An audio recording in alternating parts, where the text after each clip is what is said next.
conflict worldwide for a more secure world. Madam President, inspired by the 2030 Agenda for Sustainable Development and our national vision, we have undertaken bold reforms to improve the lives of our people, even as we recover from the devastating drought that affected our country in 2024. A cornerstone of our strategy is investing in our people, especially the youth. Believing that education is the greatest equalizer, our government introduced free primary and secondary education for all children, recruited a number of teachers to improve the quality of education.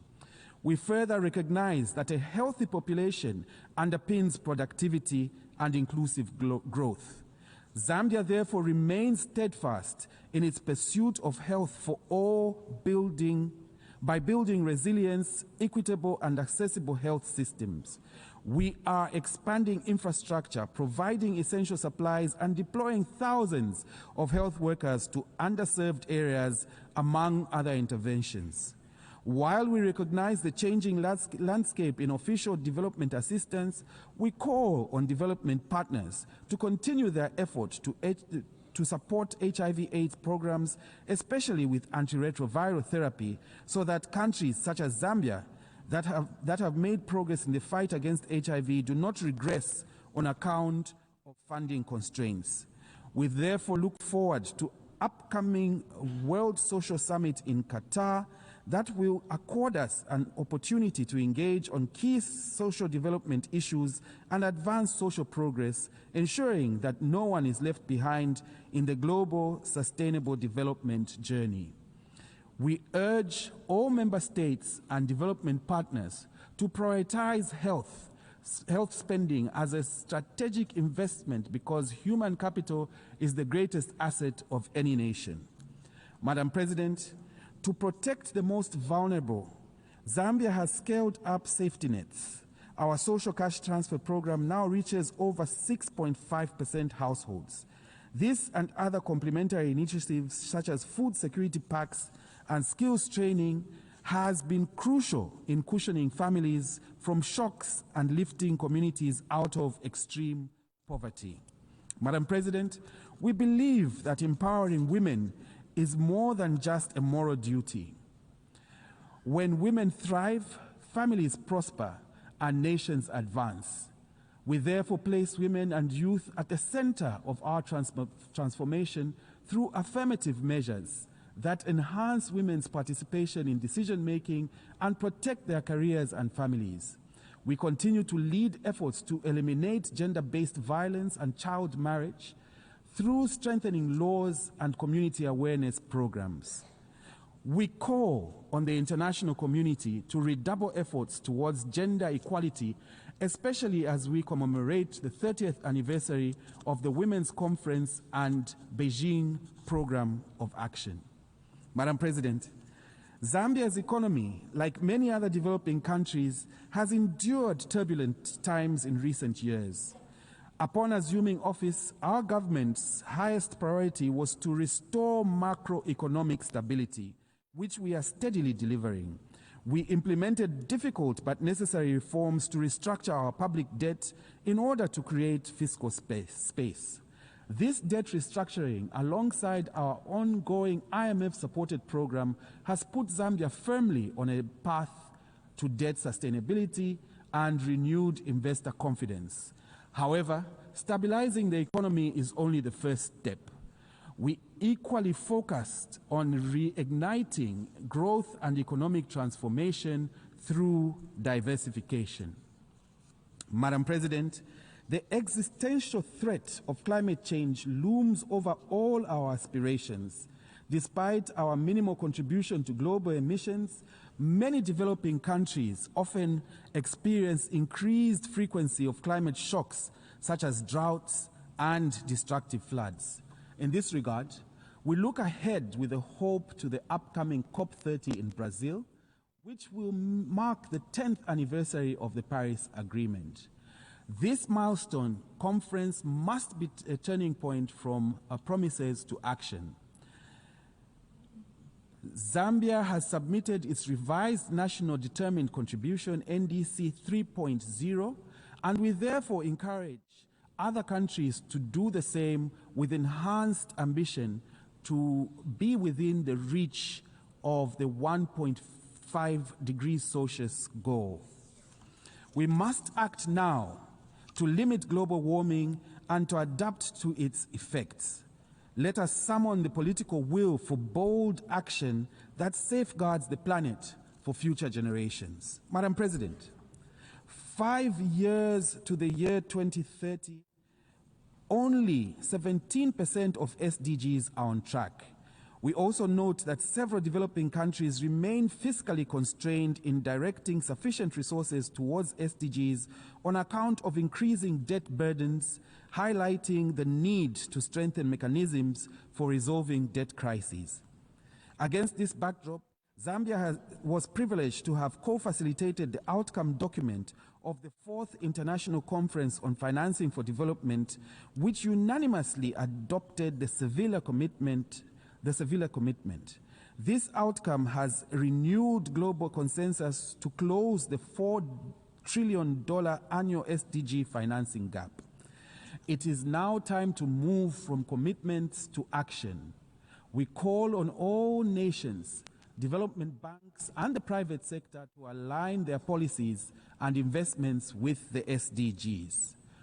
Official development assistance, a lifeline for less developed countries, must be protected.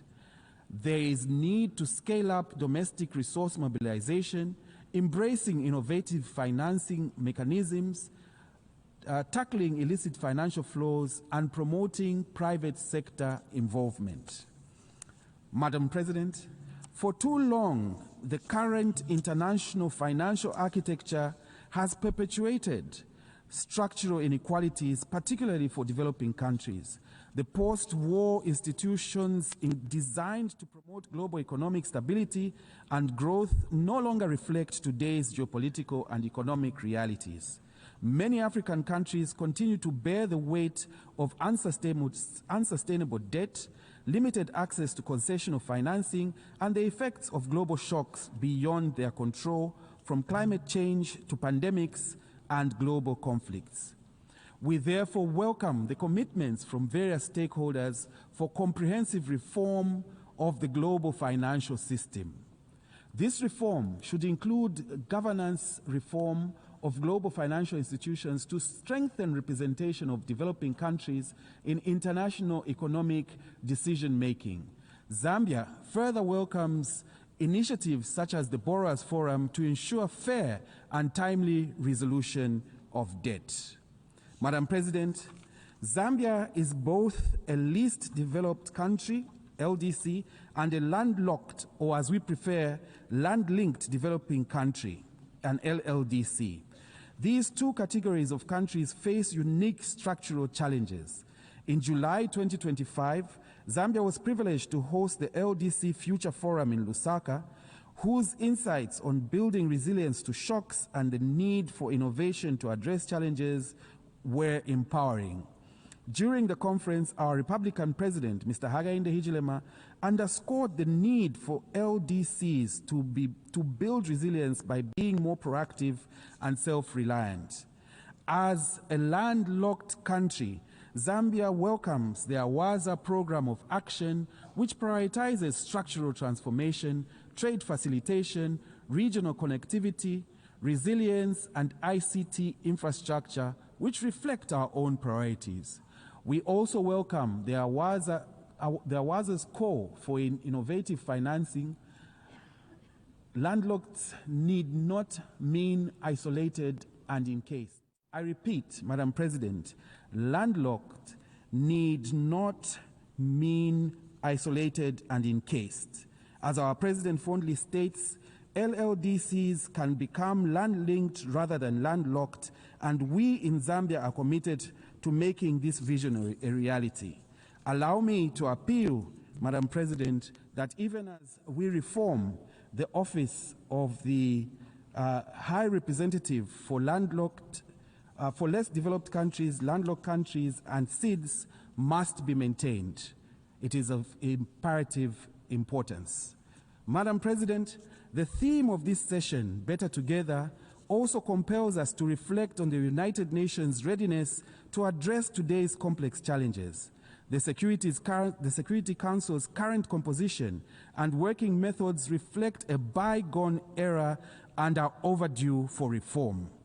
Decisions on critical peace and security issues are all too often stalled by the veto power of a few, even when the wider membership speaks clearly. Africa, with 1.4 billion people, still has no permanent seat, a historical injustice that must be rectified. Zambia therefore reaffirms the Common Africa position on Security Council reform as set out in the El Zulwini Consensus and the Sirte Declaration. We call for comprehensive reform that expands both permanent and non-permanent membership to make the Council more equitable, effective, and reflective of today's world.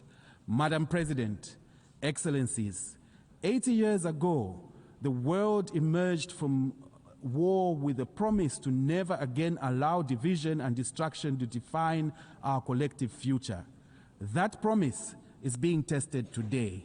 Let this 80th General Assembly be remembered as a turning point where the world chose solidarity over silence, justice over inertia, and unity over division. We must act not out of fear, but out of hope, not in isolation, but in solidarity, as we are better together. Madam President, Your Excellencies, I thank you.